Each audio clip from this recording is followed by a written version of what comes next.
'n hartlike goeie naand hier by ons vanaand, Dinsdag aand 6:30 die aanlyn kerk en ons gaan vanaand lekker Bybelstudie hou. En ek hoop jy is so opgewonde soos ek vanaand oor die vervulling van die Pasga, deel 1, wat ons vanaand so lekker gaan deurpraat. Kry jou notaboek, jou Bybel, jou les en jou pen bymekaar. Ons gaan lekker simbolieke en dinge verduidelik, sodat ons nog meer kan verstaan. En asseblief, terwyl ons dit so na ons tydlyn toe deel jy dit ook daar na u tydlyn toe. Ons het nie vanaand 'n musiekie nie, ons is hier in Hopefield by Marlies se huis. Ons kyk so 'n bietjie na die kinders. Sy was gewees Kaap toe vir haar steekom uithaal, sy kom nou terug. En so ja, ons slaai uit hier van Hopefield uit, 'n baie warm Hopefield. Amper hier by 40 grade, so ja, dis geweldig warm hier by ons. Maar prys die Here, ons is opgewonde om vanaand hier te wees. So share dit daar na jou tydlyn toe, share dit daar na jou status toe, dat almal ook kan deel wees daarvan, terwyl ek dit ook so lekker gou gaan deel. Ek gaan so vinnig as moontlik, gaan ek dit gou lekker deel na al die plekkies toe. Al ons plekkies, al ons platforms. Sy. Prys die Here.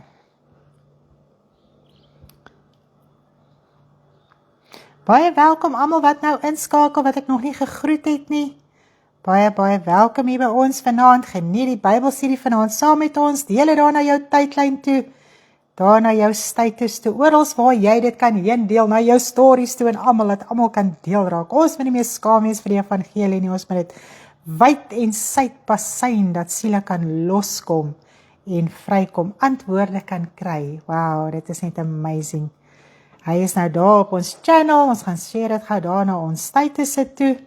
Ek glo hy gaan vanaand baie keer, dan maak hy mos 'n wielietjie wat so draai, dan wil hy nie share nie, maar as hy die fotootjie op en dan lyk my share hy sommer vir ons dadelik. So ek hoop almal kom reg met dit. Anders kan jy jou link daar gaan kies op Facebook en dit dan net so gaan deel op jou status, soos wat jy 'n status sal opsit.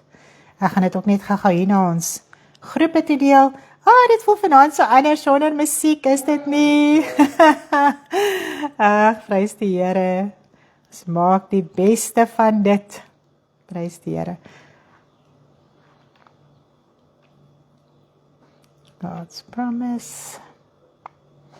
Ons het heel wat groepe waarin ons het deel, wat ons al die jare, ons het begin deel daar in 2014, toe was daar geweldig baie Christelike groepe op WhatsApp, op Facebook gewees, en soos die jare aangestap het baie mense die groepe, die admins die groepe verlaat, en dan het hulle vir ons e-posse gestuur of ons nie die groepe wil oorneem nie. Nou ja, dit was amazing geweest, so ons het omtrent, amper hier by 100 groepe, waarna toe ons dinge kan deel, wat ons oorgeneem het, so dit is net amazing, waar ons dan oral heen deel, nog mense wat dit kan kyk, nog mense wat dit kan sien, so ons gebruik elke geleentheid, elke platform wat daar is, om die evangelie uit te dra. Dat sy. Daar kom almal nou mooi by. Ek sien as ons dit so na die groepe toe deel, want baie mense is op groepe, en dan gaan hulle daarin om dit te kry. Prys die Here. Wow, hier begin ons nou lekker inskakel. Dat sy. Goeienaand almal wat ek nog nie gegroet het nie. Goeienaand, wees welkom vanaand. Geniet dit saam met ons. My hart spring letterlik op en af terwyl ek so voorberei aan die vervulling van die Pasga. Dit is die soveelste mooiste dinge wat ons hier uit kan leer en kan kry en kan verstaan. Jy weet naderhand nie wat om te vat en wat om te los nie. So vanaand gaan ons by 'n punt begin en ons gaan dit lekker deurwerk en ek dink jy gaan dit net so geniet saam met my vanaand. Goeienaand, Marlies is op die bus en sy luister. Prys die Here. Sy is so 1/2 uur van hier af op pad terug, Hopefield toe met die bus van die Kaap af, maar sy is ook ingeskakel. Baie welkom. Shame dat die Kitty is nog baie swak. Ons bid vir Kitty vanaand met haar saak wat sy in haar liggaam het, en dan het Susan Kriel, sy het kom toetse doen hier in die Kaap vir haar hart, en toe het sy ook op haar gesiggie geval, en sy sê dis baie seer en sy het kopseer. Mary het my vandag laat weet, dit gaan goed met haar, maar sy het nog geweldig pyn in haar bene, in haar kop. So ons bid ook erg baie vir Mary, dat die Here haar ook sal deurdra, versterk en sal krag gee. Goeienaand, daar begin almal nou lekker. Ag, baie dankie, ek het nou sommer hier krale geleen by Marlies, uit haar kassie uit, so ek het nou sommer hier gedres daar by hulle. Die meisiekinders het my gou gehelp, so dit was nou baie lekker, prys die Here. Ag, dis so lekker om die Here te dien en sy naam groot te maak, en dat ons weer kan leer vanaand uit sy woord uit. Daar is oom Danielle en Susan, ons gaan vir jou bid vanaand, vir oom Danielle bid. Wow. Jo, Ina Smit. Wat ek net gou 'n bietjie hierso kyk, as jy nog nooit ingeskakel het nie, baie dankie dat jy sê jy's hierso. Sê 'n bietjie vir ons van waar af is julle? Dis so lekker om nuwe mense te ontmoet, te sien. Ag, wow, dis amazing. En dan ook, as jy nog nie op ons WhatsApp channel is nie, asseblief, kontak ons sal ook die WhatsApp channel se detail op die skerm sit, jy kan daarop gaan klik, en dan kan jy ons channel follow, wat daar gebeur, dis amazing. As ons so deur die Bybelstudie werk, en natuurlik, as jy nog nie die handleidings ontvang het, van die Bybelstudie nie, laat weet vir ons, stuur vir ons jou e-posadres op ons nommer, en dan gaan ons vir jou al 3 die vakke wat ons al reeds gedoen het, die lesse wat ons al reeds deurgewerk het, en vanaand se les, dis nou die 3de les, gaan ons vir jou op e-pos stuur, en dan kan jy ook op YouTube gaan kyk, dit wat jy gemis het, as jy dalk nou eers inval by die Bybelstudie, jy is so verskriklik welkom, moet asseblief nie wegbly en voel jy val te laat in nie, daar word baie dinge herhaal, jy gaan bybly, en ons gaan ook vir jou die vorige lesse stuur, dat jy dit ook so kan neergaan op jou tyd, en ook so saam met ons kan vorder met die Bybelstudie. Daar is 28 lesse waardeur ons vir lekker gaan deurwerk hierdie jaar. En dan as jy op ons channel is, wat ons daar doen, ons toets 'n bietjie ons kennis, kyk of ons verstaan wat in ons dienste gebeur het en so aan in die Bybelstudie gebeur het. So ons vra 'n bietjie vrae, jy toets jou kennis, jy weer kyk of jy kan verstaan of kan antwoord. En ag, dis net so 'n heerlikheid om dit te doen. Ek dink almal kan saamstem om so lekker op die channel so saam te wees. En die polls te doen, en die quizzes te doen, en al die dinge, wow, prys die Here. Nou hierdie week het ons ook gevra, wat was of wat dink jy, was die vervulling van die Pasga? Ek moet nou net mooi dink, ons het gevra die nagmaal, ons het gevra die Paasnaweek, die Hemelvaart, Pinksterfees, en ek dink daar was nog een. Feast of Tabernacles. Ja, die Loofhuttefees. So ons het dit 'n vraag gevra, en dan kon jy geantwoord het, watter een dink jy was die vervulling van die Pasga? Okay, so ons antwoord wat ons gisteraand opgesit het, dit is natuurlik die vervulling van die Pasga, is die nagmaal, en soos wat jy saam met ons deur hierdie les werk, gaan jy dit verstaan, gaan jy dit so sien, en as jy dalk seerdeeg in jou het, wat dit vir jou anders sê, asseblief moet jy afsit nie, luister deur, verstaan, gaan saam met die woord deur ons, ons gaan niks vir jou vertel wat nie in die woord staan nie, ons gaan streng volgens die skrif, ons haal dit uit die woord uit, sodat ons almal reg kan verstaan, prys die Here. Maar vanaand gaan ons net eers oopmaak met gebed, en die Here vra dat hy met Susan sal wees, met Kitty sal wees, met Mary sal wees. Jolene het laat weet, baie van die toetse wat hulle gedoen het was negatief, so sy is baie opgewonde. Hulle gaan wel kanker uit haar been uitsny in die week wat kom. Ons bid vir haar, dat die Here haar ook sal deurdra in dit, maar verder is daar baie goeie nuus in haar liggaampie. Alles wat hulle getoets het was negatief, so prys die Here daarvoor. En dan gaan ons ook bid vir, wie was daar nog gewees wat siek was? Ek dink almal is redelik, is Tannie Martie en oom Dani, moet ons altyd voorbid, altyd. So ja, ons bid ook vir hulle. En Riaatjie, ek dink Riaatjie is beter, so laat weet maar net vir ons Riaatjie, of jy nog 'n bed nodig het, en of daar ook beterskap is by jou, maar kom ons bid lekker saam. En dan is dit Andrei ook, Sandra, is Andrei nog in die hospitaal, ekskuus, dit was so die mekaar by ons het nie lekker met jou gekommunikeer nie, as hy ingeskakel is, laat weet ook vir ons, of Andrei nog in die hospitaal is, en of hy al uit is, asseblief my sis. Ja, ek het, ekskuus? Jy kan ook van Jolene. Ja. Vader, vanaand is ons so dankbaar. My hart bons op en af, Vader, om te dink aan U, aan U koninkryk, aan U woord, aan U heerlikheid, aan dit wat U met ons gedeel en gepraat het, en hoe ons kan sien die Ou Testament het in vervulling gekom in die Here Jesus Christus, hoe ons dit kan verstaan vandag, en daar is soveel simbolieke en dinge wat ons moet verstaan, en Vader, dit maak my hart so opgewonde, dit voel of mens kan weet waar om te vat en waar om te los, wat om deur te praat en wat om nie deur te praat nie. U woord is so ryk, dit is so kragtig, dit is so heerlik. Baie dankie vir die voorreg wat ons het om dit so met mekaar te kan deel en te kan praat en te kan deurpraat, Vader. U is so wonderbaar. Baie dankie daarvoor, Vader. Ek wil vanaand bid vir elkeen wat siek is, Susan wat op haar gesiggie geval het, en Here, Mary wat nog nie lekker is nie, en Kitty, en Vader Dani, en Martie, en Riaitjie, en Here, almal wat nog vanaand, Here, probleme in hulle liggaam het, Joleentjie, Vader Marlies wat nog aansterk, Vader, met na haar operasie, dankie dat dit so mooi ver gevorder het, die dokter is baie tevrede, en ons wil bid net vir almal, Vader, dat U hulle sal deurdra, versterk, genees, aanraak, krag gee, om deur alles te gaan, Vader, en op die ou einde van die dag, vas te hou aan U woord, al het hulle min krag, Vader. Baie dankie daarvoor. Ons wil U net loof en prys. Ek dink aan Renet wat gister verjaar het. Dankie dat U haar nog 'n jaar gespaar het, deurgedra het. Here, dat U haar ook sal antwoord in alles, Vader. Die uitroepe, die trane, die Here, my God, alles wat sy net voor U bring, die bekommernisse oor siele, Vader. Elke een in hierdie gemeente is so bekommerd oor siele. Here, almal roep uit vir siele, Vader, vir redding, verlossing, vrymaking. En ons dankie en ons loof en ons prys, dat ons die voorreg het met 'n hemelse Vader te praat. Ek wil ook vanaand bid vir Deborah en vir Wallies wat ook 'n saak het, Here, dat U hulle ook sal help en dat U sal antwoord gee, dat U vir hulle uitkomste sal gee. Asseblief, Vader, in die kragtige naam van U Seun Jesus Christus.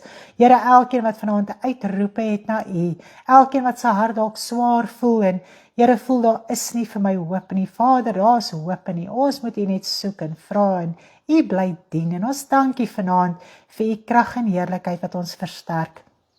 Dankie dat U die woord so mooi met ons deel, dat ons dit kan verstaan, dat ons opgewonde kan maak. Vader, die Bybelstudie, dis sommer so, Here, asof dit so hang in die lug, hierdie opgewondenheid van almal, en dit is so 'n heerlikheid, niemand kan wag dat dit kan aangaan nie, en ek dank U daarvoor, Vader.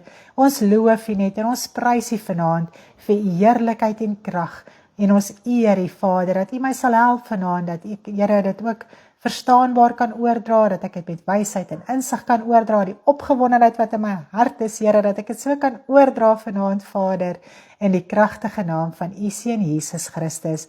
Baie dankie, Vader, in Jesus naam. Amen. Prys die Here, daar is 'n vliegie. Nou vanaand gaan ons begin by die eerste deel van deel 3, en dit is die vervulling van die Pasga. Ek hoop almal het hulle goedjies daar by mekaar. Ek hoop nie ek word te donker hierso nie. Ons het nie baie, ons is nog helder. Okay, ons is nog helder. Sharp. Die foon se skerm raak net donker. O ja, die foon se skermkie raak donker. Maar ons gaan vanaand aangaan. As ek glashelder. Ek hoop dit die wind maak 'n geraas nie. Is dit? Okay. Die deur is hier oop, want anders gaan ek dit nie maak nie. Okay. So, ons gaan begin. Natuurlik, wat ek gesê het, by die Pasga, en ons moet onthou, dat elke gebruik en fees in Jesus Christus in vervulling gekom het, en hierdie een is geen uitsondering nie. So die Pasga, die Pasga fees het in Jesus Christus in vervulling gekom, saam met die fees wat hulle moes doen van die ongesuurde brode, saam met die Pasga, het ook in vervulling gekom. En ons gaan dit vanaand so lekker bespreek en deurpraat. Nou, u gaan saam met my sien, daar is soveel simbolieke en dinge en profetiese dade wat hulle moes uitvoer, en hoe dit in vervulling gekom het in die Here Jesus Christus en in ons lewe vandag, hoe ons dit moet verstaan in ons geestelike lewe, dan maak dit jou so opgewonde, nee, jy wil bars. Nou om jy te begin, gaan ons begin met die verhaal met van die uittog uit Egipte. Nou, almal ken die verhaal van die uittog uit Egipte, maar ek gaan dit so vinnig met u deurpraat, ek het dit so vinnig opgesom, dat ons net by 'n punt kan uitkom van die uittog uit Egipte. Nou, Israel was onder die mag van slawerny van Farao in Egipte vir 430 jaar. Nou, God het hulle hulp geroep gehoor. Okay, so hulle het werklik om hulp geroep. En God het gehoor en Moses is uitverkies deur God en hy het natuurlik in die paleis van Farao groot geword, want Farao se dogter het hom groot gemaak toe die saak mos nou van Moses met die mandjie toe sy hom uit die rivier uitgehaal het, nee, die Nyl uitgehaal het. En hy het 'n Egiptenaar doodgeslaan, omdat hy sy volk wou help. Nou, hulle het dit nie so gesien nie, en die saak het uitgekom, en toe moes Moses vlug vir sy lewe. Okay, toe vlug hy van Farao en Egipte af weg. Nou, hy het 'n skaapwagter gaan word, en eintlik het hy ook seker maar 'n verwagting in sy hart gehad dat hy hierdie volk moes help. En toe moes hy wegvlug en 'n skaapwagter word. Nou, in Egipte was skaapwagters nie eens eintlik gereken nie. Dit was eintlik 'n veragtende werk gewees, as jy daaraan dink. So dit het gelyk asof daar niks in Moses se lewe gaan gebeur nie. Hy was agter die skape gewees. Tot op 'n dag, toe hy 80 jaar oud is, toe roep die Here hom in hierdie brandende bos. En hy kies hom uit om sy volk te gaan uitlei uit Egipte land, wat onder hierdie geweldige druk en slawerny was. Jo, ek was sommer huil as ek daaraan dink. Dis amazing, nee. Nou, hulle het, ek gaan nou nie die detail praat van, hy het nou nie, kon hy praat nie, so hy en Aaron het gegaan en hulle het die volk gaan uitlei. Nou, hulle was onder hierdie geweldige druk en Moses, en elke keer as Moses en Aaron vra vir Farao dat die volk moet trek, dan sit Farao natuurlik ekstra druk op die volk. Maar God het elke keer ook 'n plaag oor die volk gebring, die Egiptenare. Nou teen die 9de plaag was Farao se hart nog steeds verhard, nog meer hard as in die begin. Dis eintlik scary stuff. Hy het al hierdie dinge gesien. Hy het al hierdie plaag beleef. Hy het gesien dat die, wat noem jy hulle? Agter daai mense wat hy, wat ook die wonderwerke kon doen. Ag, ekskuus, daar is die woord weg. Die towenaars kon naderhand glad nie meer doen wat Moses en Aaron kon doen nie. So hulle het die wonderwerke gesien voor hulle oë. Hulle het gesien dat God dit wegvat.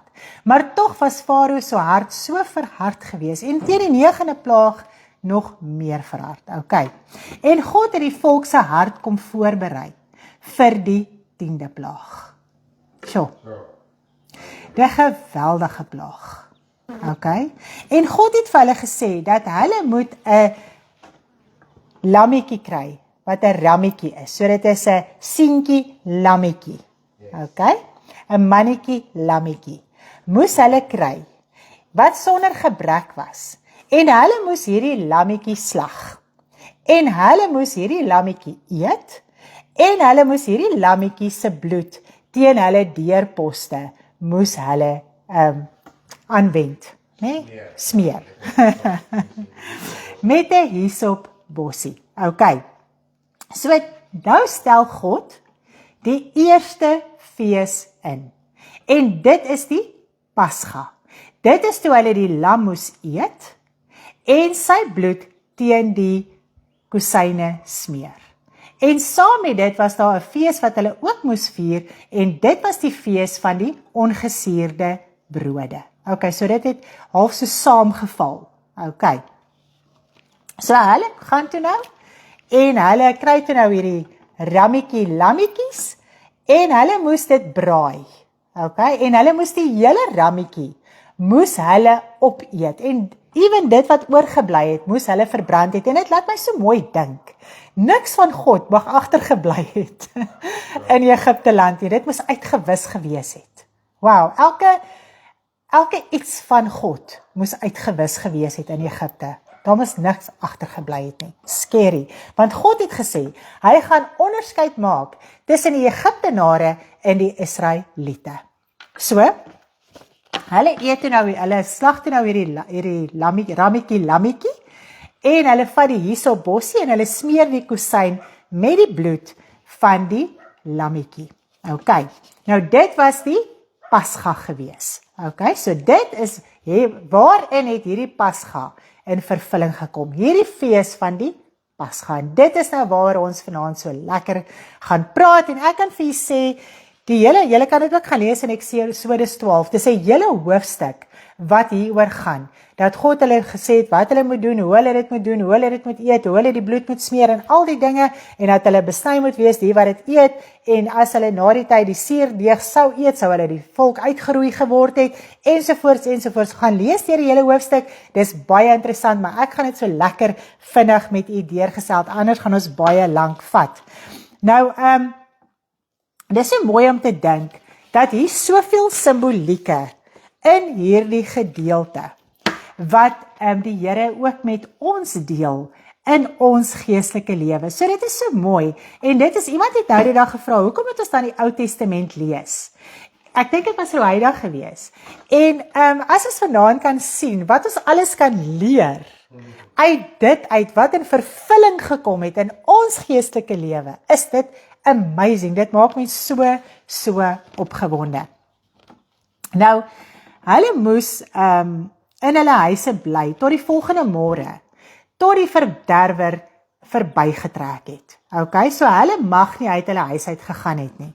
Nou, hierdie gedeelte, waar hulle dit geëet het, waar hulle die bloed gesmeer het, waar hulle in hulle huis gebly het, en al die tipe van dinge, en die verderwer oorgekom het, praat so mooi met ons profeties en simbolies. Nou kom ons gaan gou so lekker stap vir stap deur dit, dat ons dit so bietjie beter kan verstaan. Nou, as jy hierso wil aantekeninge maak, is jy welkom, en dan kan jy so lekker saam met my volg. Is jy al ietsie wat Tannie Karen, jy verduidelik so mooi, kleuterskoolkindie sal mooi verstaan van die seentjie, lammetjie. So oulikie, rammetjie, lammetjie. Mens moet altyd by die begin. Dit is net hoe dit is. Okay. So, kom ons gaan lekker stap vir stap deur, en dan gaan ons dit so mooi verstaan. Nou, die volk moes gehoorsaam wees, en die lam wat geslag is sonder gebrek, eet en sy bloed op hulle deurposte speer met hyssop. Wat hierdie profetiese daad vir ons vandag sê, okay, is dat hulle op daai oomblik wat hulle die rammetjie lammetjie geëet het hulle die Here Jesus Christus geëet, ingeneem. Hulle het hom aangeneem. Wow, is dit nie mooi nie? En hulle het sy bloed, en hy was sonder gebrek gewees, nê? En dit het natuurlik in vervulling gekom in die Here Jesus Christus, wat sonder gebrek was. Hy was die lam sonder gebrek gewees, nê? En simbolies het hulle hom aangeneem, al kon hulle dit nog nie doen nie, omdat daar nog net profeties oor die Here Jesus Christus gespreek was. Okay, so hulle het hierdie profetiese daad uitgevoer van hulle eer die Here Jesus Christus, sodat hulle ook deel van hom kan word, alhoewel hulle nog nie kon nie. Okay, nou slegs die wat besny was, mag van die lam geëet het. Dis so mooi. So jou hart moet besny wees om gemeenskap te mag hê met die lam. As ons dit nou verstaan in ons tyd, in die Nuwe Testamentiese tyd, in die vervulling, moet ons van harte besny wees om gemeenskap te mag hê met die lam. Is dit nie so mooi nie? Nou ons verduidelik dit nou baie mooi verder, waar die vervulling van die Pasga met die nagmaal gaan verduidelik. So ons gaan weer daarby uitkom, wanneer wie mag die nagmaal gebruik, wie mag nie die nagmaal gebruik nie, maar dit is 'n beginsel in ons les vanaand, dat net die wat besny was in die Ou Testament, nou dit was na die vlees gewees, dit was die vooruit gewees wat besny was, hulle kon deel gehad het aan die Pasga. Okay, nou die bloed wat aan die deurposte gesmeer was deur die hyssop aangesmeer. Nou, die hyssop beteken, dit was met ontsondiging en reiniging en vergifnis gesimboliseer. Okay, so, dit was so mooi gewees, dat die bloed van Jesus, wat aan hierdie deurposte gesmeer is, met 'n hyssop, het ontsondiging, reiniging en vergifnis gesimboliseer. Okay, so hulle het die lam geëet, hulle het deel geraak van die lam, wat nog nie bestaan het nie, wat nog net 'n profetiese woord was, het hulle simbolies van deel geraak, en hulle het simbolies sy bloed gevat, en aan hulle deurposte gesmeer, deur die hyssop, en dit het gesimboliseer, dat hulle op daardie oomblik onsondig, gereinig en vergifnis gekry het. Alhoewel hulle nog nie vergifnis kon kry nie. Nou, wanneer jy, ja, hulle het dit uitgebeeld. Verstaan ons dit so? Dit was 'n uitbeelding, dit was 'n profetiese daad wat hulle gedoen het. Okay. Maar ons verstaan dit vandag, dat dit is wat dit gesimboliseer het. Okay. Nou, wanneer jy vergewe word, deur die bloed van die lam, dan word jou siel bewaar. Okay, so ons moet dit baie mooi in gedagte hou. Nou die hele profetiese daad wat daar plaasgevind het, is dat hulle die Here Jesus Christus aangeneem het, en sy bloed het hulle vergewe. Okay. So inherent was dit 'n simbool gewees, dat hulle huis op daardie oomblik vergifnis ontvang het. Wow, dit is so mooi, ek wil sommer huil as ek daaraan dink. Okay, nou wat is die beeldspraak van 'n huis? Want ons as kind van die Here is elkeen 'n individu. Okay? So wat daar gebeur het, as hulle die lammetjie geëet het, hulle het die bloed gesmeer teen hulle deurkusyne, hulle het simbolies die Here Jesus Christus aangeneem en sy vergifnis ontvang, was die hele huis vergewe. Okay? En bewaar.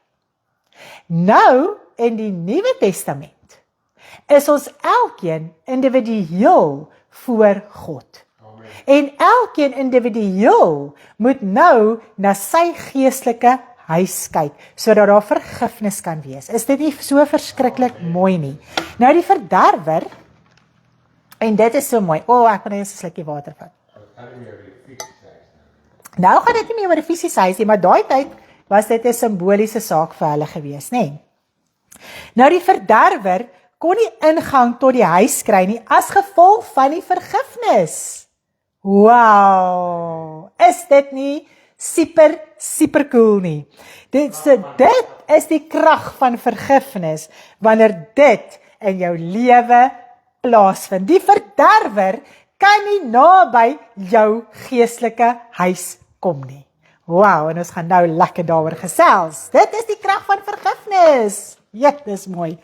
Nou die eersgeborene, want ek wil die verderwer het ons nou gekom, en hy het oor die huis getrek, en as die bloed nie daar was nie, het hy die eersgeborene van daai huis getref. Nou wat vir my verskriklik mooi is, op hierdie stadium al klaar, God het 'n groot onderskeid getref, tussen die wêreld wat Egipte simboliseer, Egipte wat die wêreld simboliseer, en die kind van God wat die Israeliete simboliseer.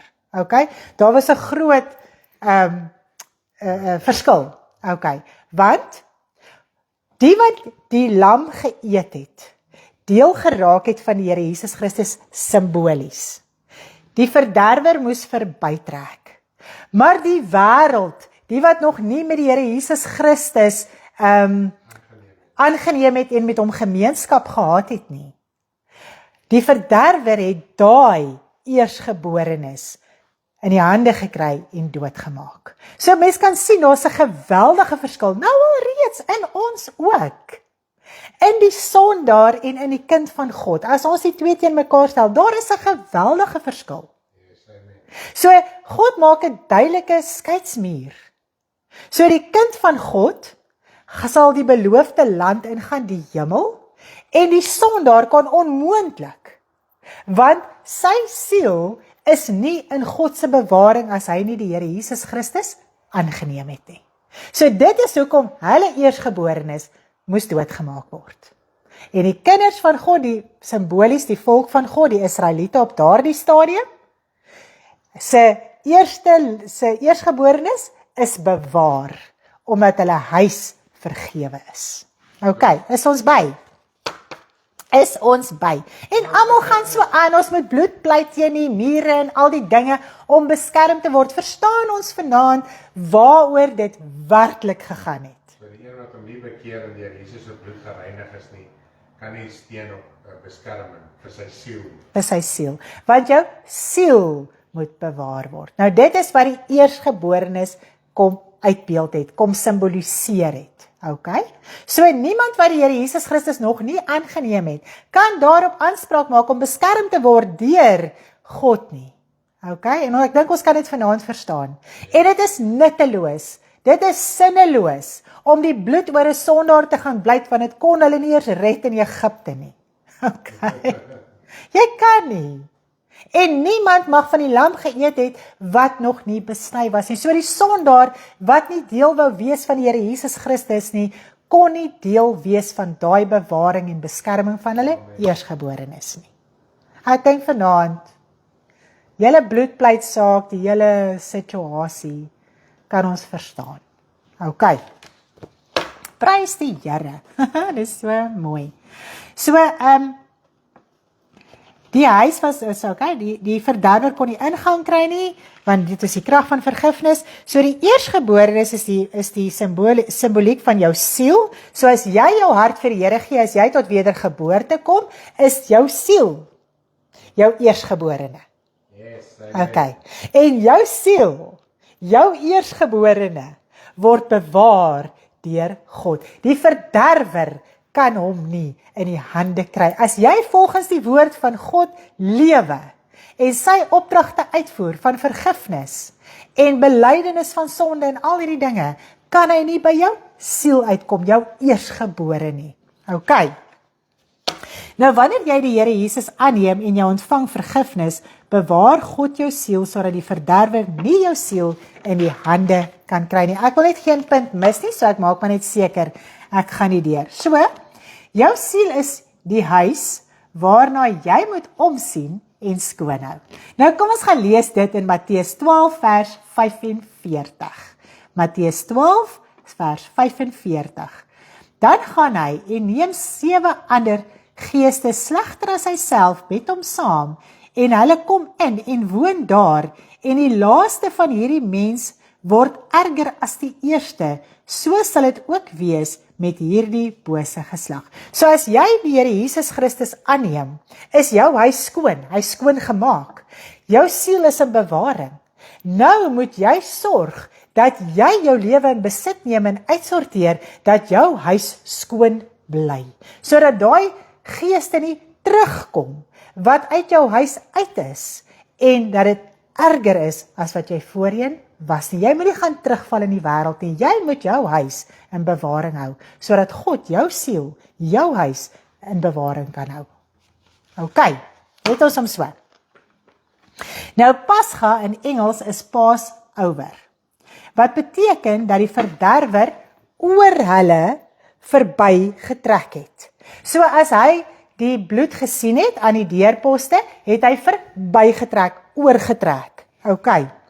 Nou hoe kan ons dit vandag verstaan? Wat is die vervulling daarvan vandag?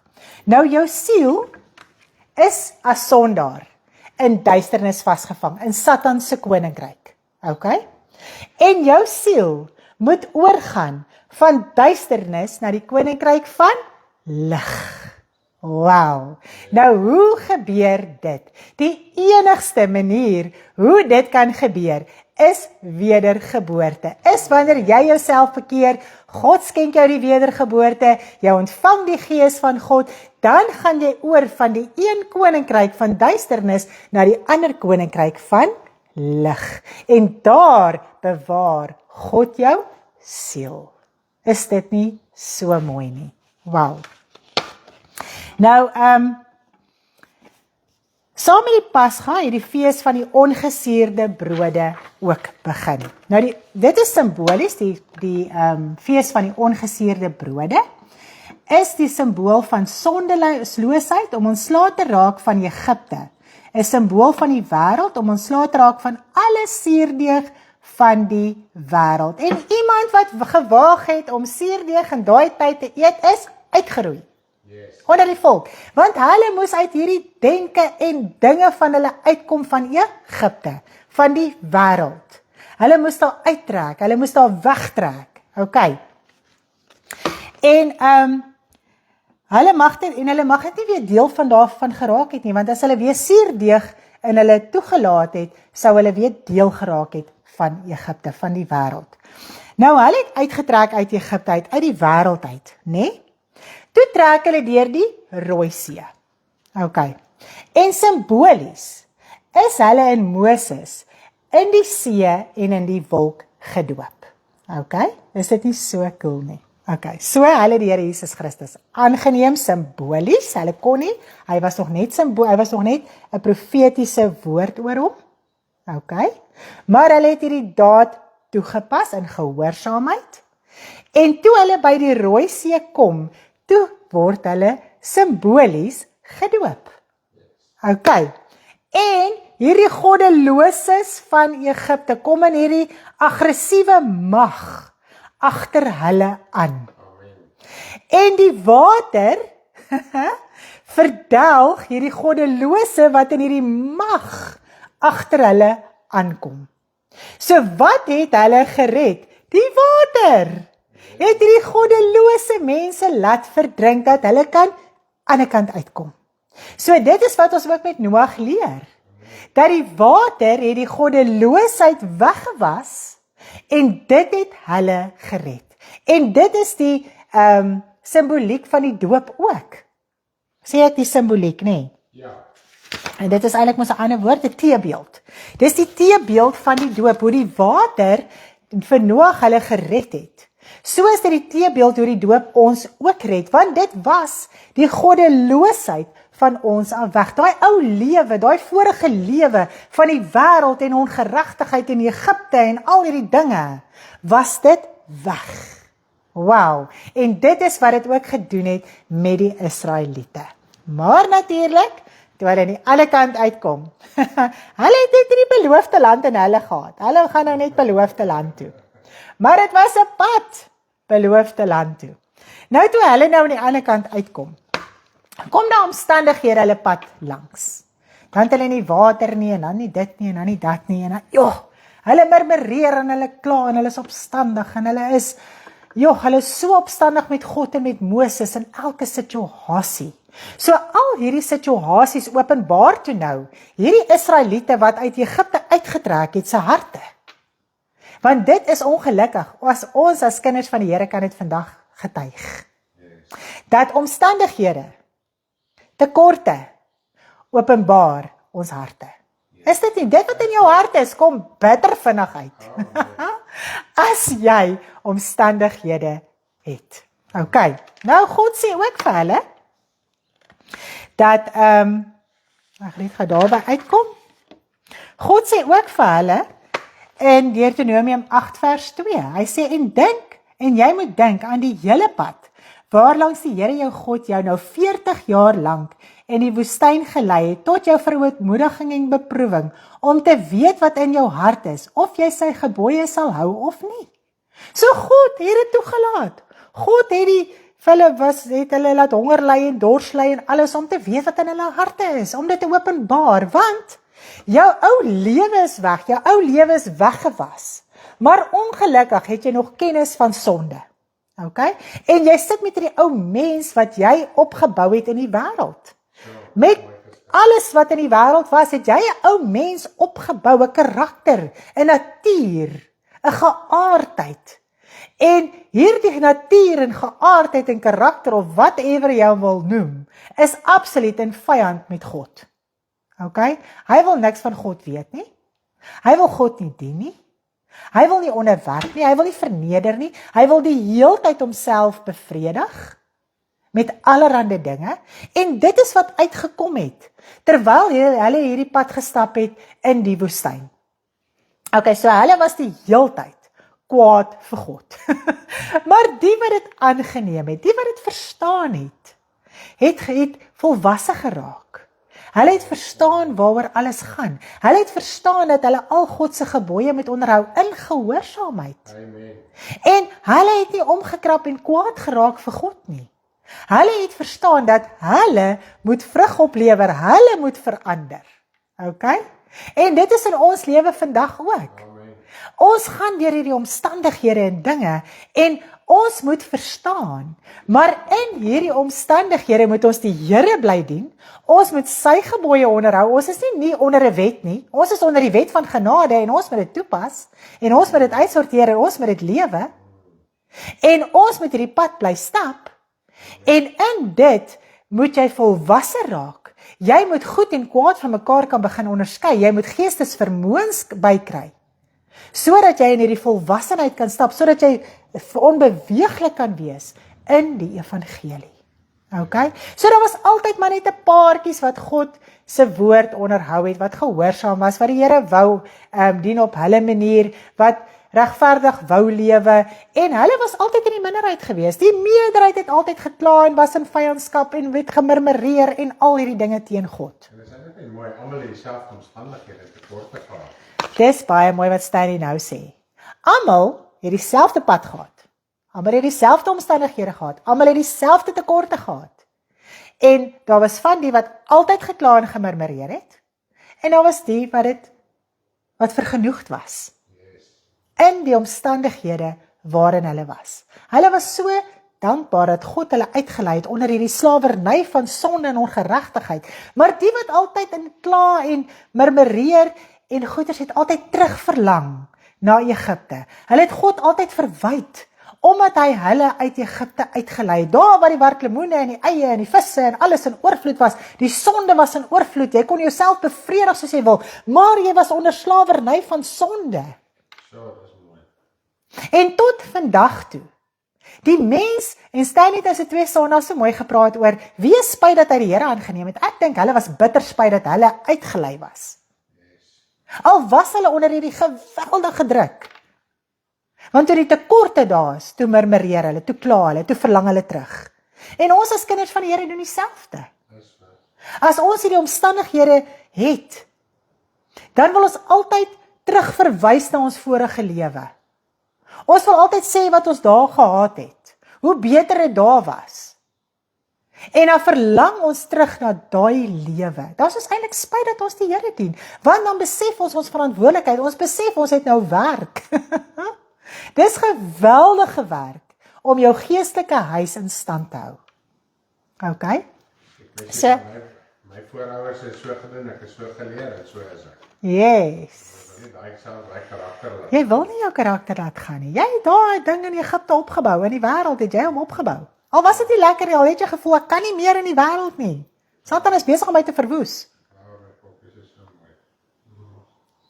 Maar nou wil jy terugverlang. Ons kan nie terugverlang nie. Ons moet deur. Ons moet hierdie pad deurmaak. Sonder twyfel, sonder murmurering, sonder teespraak. Sodat ons volwasse kan raak, vrug oplewer en kan verstaan en onbeweeglik raak om die evangelie te verkondig. Wow, dis net so mooi. Nou, hulle was altyd opstandig met Moses. altyd. Hulle wou hom gestenig het, hulle was so kwaad vir hom gewees. Moses, was in 'n geweldige situasie gewees. Nou, natuurlik ook, het jy hierdie nuwe lewe.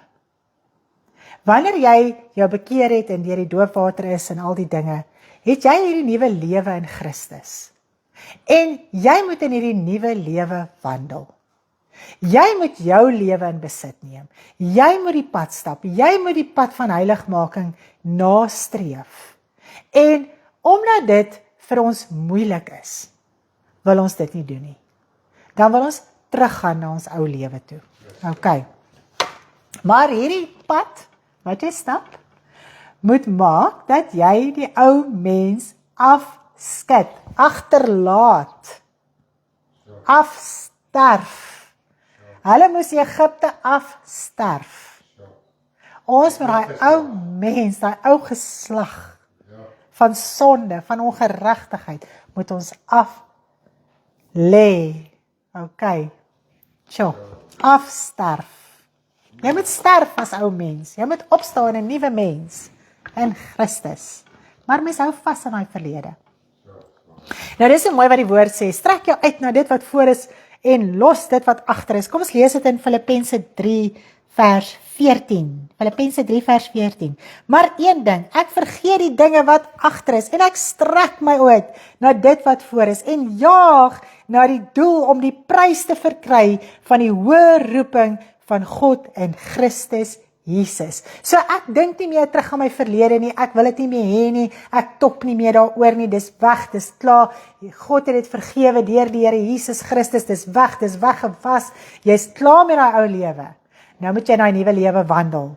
En jy moet strewe na hierdie hoë roeping in Christus, om hemel toe te gaan. Dis die hoë roeping in Christus, om die evangelie so uit te dra, om die pad te bly stap, om hierdie wedloop te volëindig, dat jy hierdie hoë roeping in Christus kan verkry. Wow, is dit nie amazing nie?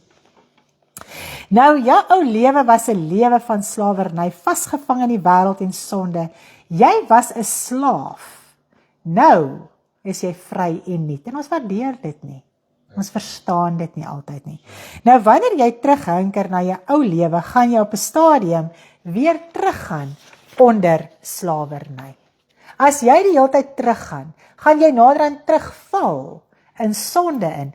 Onder die sonde is slawerny. Jy raak 'n slaaf van sonde. So. Nou, dis so mooi om te dink. Moses het baie lang tye. Wag, kom ons kyk gou-gou hier. Ek sê bang ek mis nou iets hierso. Die wat wel die woord en gehoorsaamheid aanneem en verstaan dat 'n mens die Here moet bly dien ongeag jou omstandighede, raak gehoorsaam volwasse, hulle verander en raak godvrugtig. Is dit nie so mooi nie? Okay, so ek het hom so 'n bietjie vooruit gehardloop, maar kom ons gaan aan. En natuurlik Moses het met baie lang tye was hy voor God gewees. En dan het die volk nou nie geweet wat gebeur het nie. Okay? Maar die wat sy harte gerig was op God, hulle het ook verstaan waaroor dit gaan. Okay? Maar die volk het verveeld geraak. Omdat hulle nie vir Moses gesien het nie, hulle was nie deel van die gemeenskap wat hy gehad het met God op daai stadium nie. So hulle het verveeld geraak, hulle het afvallig geraak, hulle was nie meer lus gewees nie, en so het hulle weer die afgode van Egipte en die goue kalf aanbid. So want hulle het baie afgode in Egipte aanbid. En dit moes hulle alles afsterf. Hulle moes nou verstaan, daar's een God. En hulle moes hom dien. Okay? Nou, terwyl Moses nou daar op die berg was, het hulle nou al hierdie afgode weer begin aanbid en gedien en al die dinge, want hulle was verveeld geweest. Hulle het teruggegaan na dit wat vir hulle bekend was. Okay? Want hulle harte het gehinker na dit. Nou, baie keer in ons geestelike lewe vandag, raak ons ook onvergenoegd met die teenwoordigheid van God. Ons sê mos baie keer, is dit om die Here te dien nou net bid en Bybel lees? Ja, dit is 'n groot deel daarvan. Jy moet jouself stig, jy moet 'n verhouding in jou binnekamer hê, jy moet jou woord lees, jy moet verstaan, jy moet kan verstaan om ook aan ander te kan oordra, jy moet die dienste kan bywoon en al die dinge, jy moet kan hoor, jy moet kan verstaan, en natuurlik jy moet tale bid en al die dinge, sodat jy gestig kan word, dat wanneer jy uitgaan is jy gestig en jy kan weer ander gaan stig, ensovoorts, en so gaan dit met jou geestelike lewe. Maar dan voel mens, ag, is dit nou al? En dan begin 'n mens terughinker na die afgode, na jou ou lewe, na sonde, want hierdie vlees wil bevredig word. Want nou voel hy, en ek dink ons almal as kinders van die Here kan vanaand met mekaar eerlik wees, ons almal nadat ons die Here aangeneem het, het nie meer baie geld vir sonde nie. Ok, ek dink jy kan met my saamstem. En jy kan nie meer jou vleeslike drange so bevredig soos wat jy in die wêreld was. Ja, ek weet jy in die wêreld is dit asof daar net altyd geld is vir sonde en ongeregtigheid, of dit kom op jou pad en jy kry dit en dit is net mahalla hier op jou voorstoep, want jy drink en jy rook en jy party en jy gaan aan en is altyd daar en dit is in oorvloed daar. Maar nou neem jy die Here aan. En nou strewe jy na hierdie rein, skoon, heilige lewe. Ok? Maar hierdie vlees raak onvergenoegd. Want hy het die kennis nog van sonde wat hy in die wêreld gedoen het. Hy het nog sy natuur, hy het nog die ou mens wat hy in die wêreld gedoen het. Nou wil dit jou druk die hele tyd om onvergenoegd te wees met dit wat jy het. Want God voorsien jou behoefte. En ons raak onvergenoegd met ons behoefte, want ons soek baie meer as ons behoefte. Ons soek dinge wat ons kan bevredig in die wêreld. Ons wil hierdie vlees die heeltyd bevredig. En nou is dit asof 'n mens so onvergenoegd raak en murmureer en kla en kwaad raak vir die Here en die heeltyd amper in 'n oorlog met God is, omdat jy nie meer kan doen wat jy wil doen nie. Is dit nie so nie? Ons wil terugkeer soontoe, ons wil dit gaan doen. Terwyl God vir ons voorsien wat ons behoefte is. Ons sal dit hê wat ons nodig het. En daai druk veroorsaak dat jou hart openbaar, is jy omgekrap met God. Omdat jy nie alles het wat jy begeer nie. Dan raak ons onvergenoegd en ons raak omgekrap. Maar God gee vir ons wat ons nodig het. Hy voorsien in ons daaglikse brood. Nou ek dink nou sommer weer ook daar aan die manna.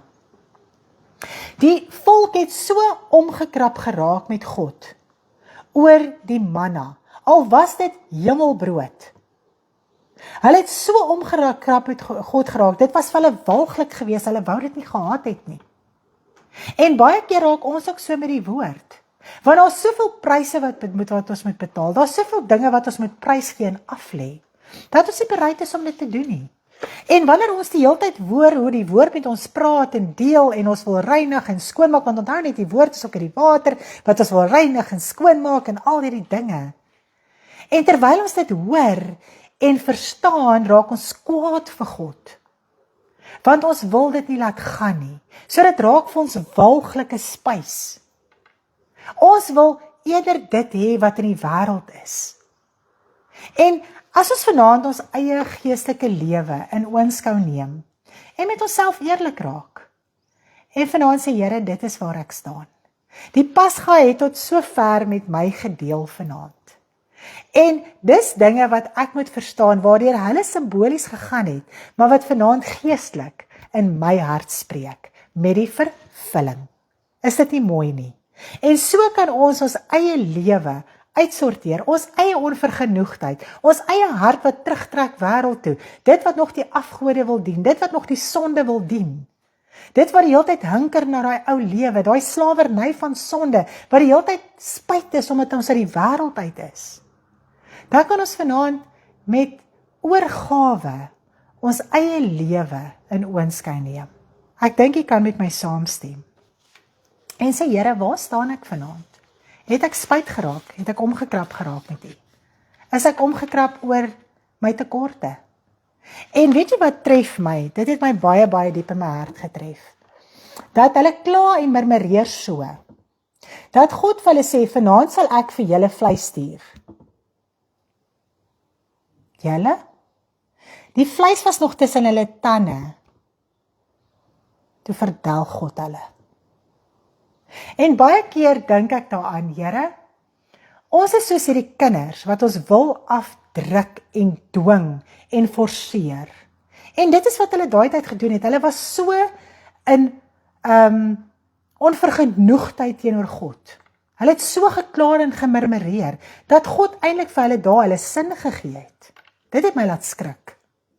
Want ons kan so aanhou met die Here dat joh, dat ons naderhand so in 'n toestand raak. En terwyl die vleis nog tussen hulle tande sit, toe verdel God hulle.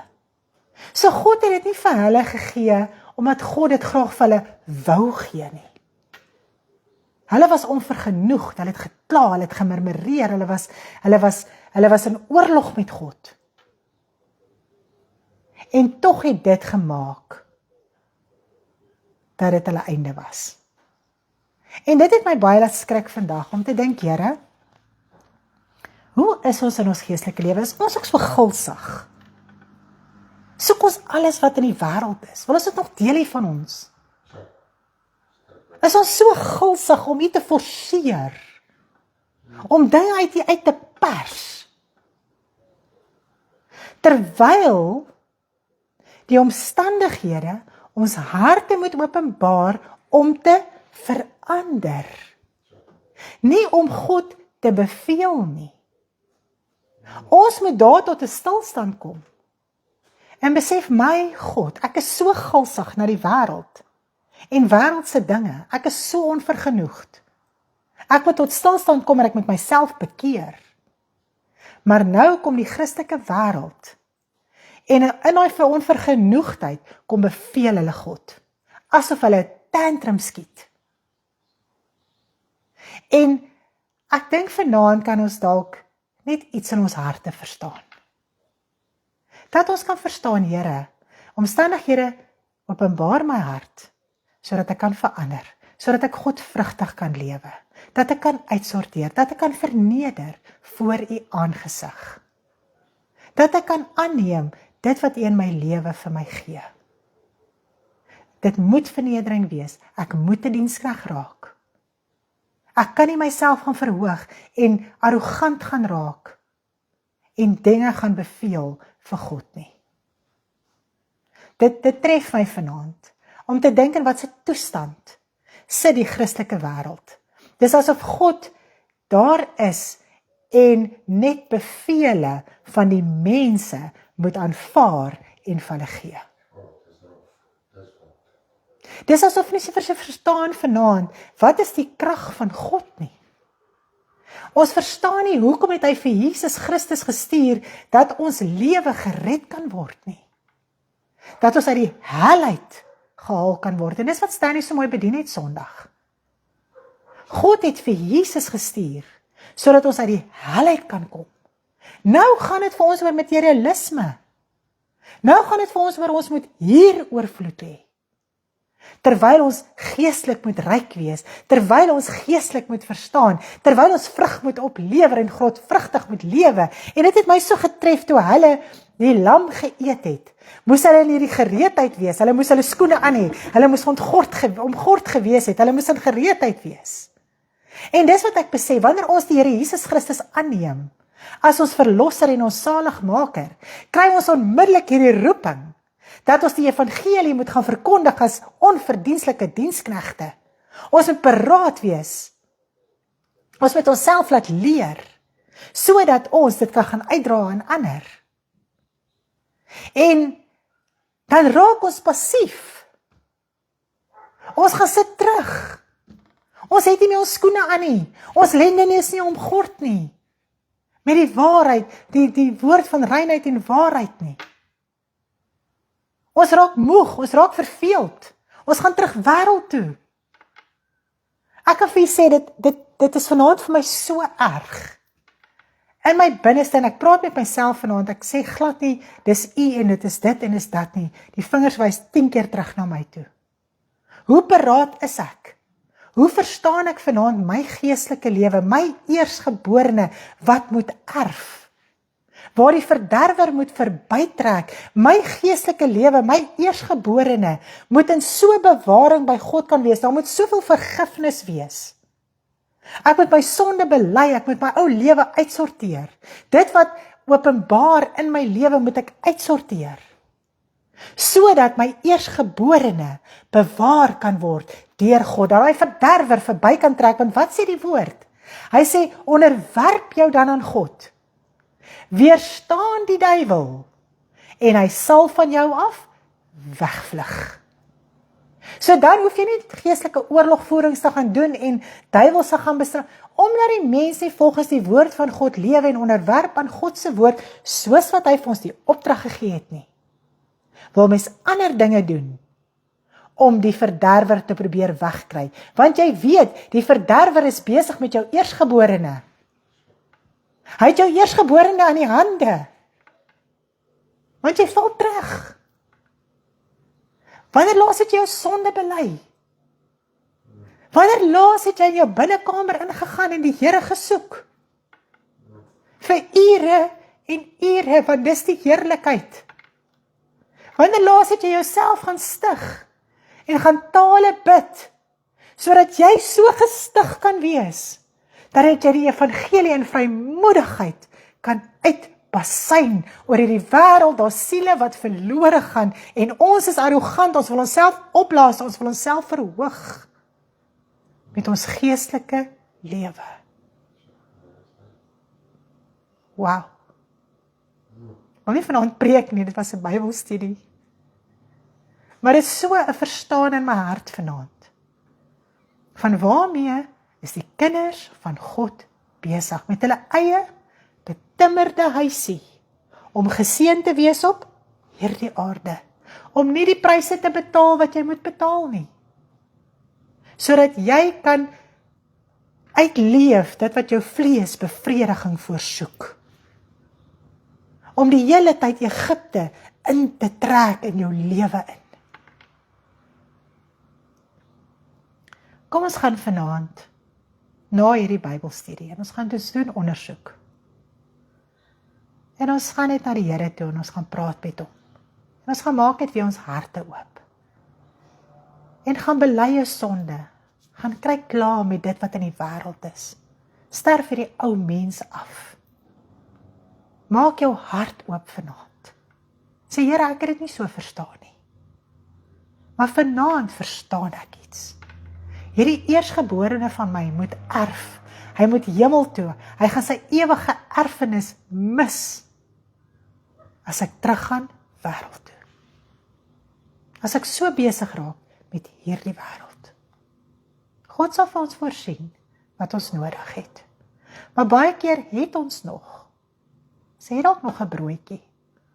Sê dalk nog ietsie om te eet, dan klaar en murmureer ons al klaar. Die goed sit nog tussen ons tande, dan klaar ons al klaar. Want ons is gulsig.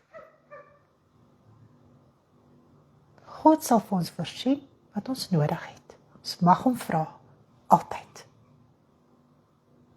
Maar die gulsigheid van die wêreld, wat ons uit ons lewe uitkry. Wow. Prys die Here. Nou volgende week, gaan ons nie weer so praat nie. Dan gaan ons 'n bietjie lekker gesels, want u sal sien in die Ou Testament was daar baie geweldige, baie profetiese dade wat uitgevoer is, waarvan ons as kind van God in die Nuwe Testament vandag iets moet verstaan. Maar in die Nuwe Testament kom al daai profetiese dade op een oomblik in jou lewe in vervulling.